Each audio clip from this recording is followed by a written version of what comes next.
அண்ணா மேம்பாலத்தில் இருக்கேன். அந்த பக்கம் ஒரு புது பாலம் கட்டிக்கிட்டு இருக்காங்க.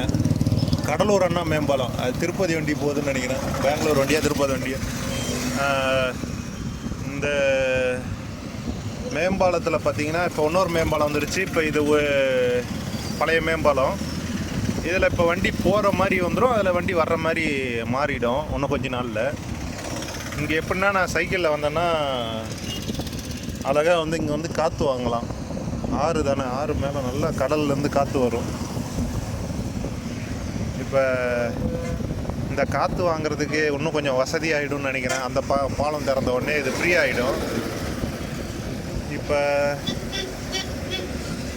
இங்கே சைக்கிள் போகிறதுக்கு தனியாக ஒரு பாதை போட்டாங்கன்னா நல்லாயிருக்கும். ஏன்னா பாலம் பெருசாக போகுது. ஏன்னா அது ஒன் வேவாக மாறப்போகுது. இப்போ இந்த 2 பாலமும் சைக்கிள் போகிறதுக்கு தனியாக ஒரு பாதையை போட்டாங்கன்னா அங்கேருந்தே போடலாம், மஞ்சக்குப்பத்துலேருந்தே போடலாம். கேப் இருக்குது சைக்கிளில் வர்றதுக்கு. போட்டாங்கன்னா நல்லாயிருக்கும். காற்றும் நல்லா அடிக்குது. இங்கே வந்து நிற்கலாம், காற்று வாங்கலாம். அதுக்கு மேலே போனால் செல்லு கீழே ஊந்துடும் ஆற்றுல. இதுக்கு மேலாம் தள்ளிட்டு போக முடியாது. எதுக்குமே கண்டு வேறு தெரியாது. இதை வேறு போட்டோம்னா அவ்வளோதான். இறங்கி போய் எடுத்துடலாம், ஆனால் அவ்வளோ பெரிய ரிஸ்க்கு தேவையில்லை. சரி, ஓகே, பாய்.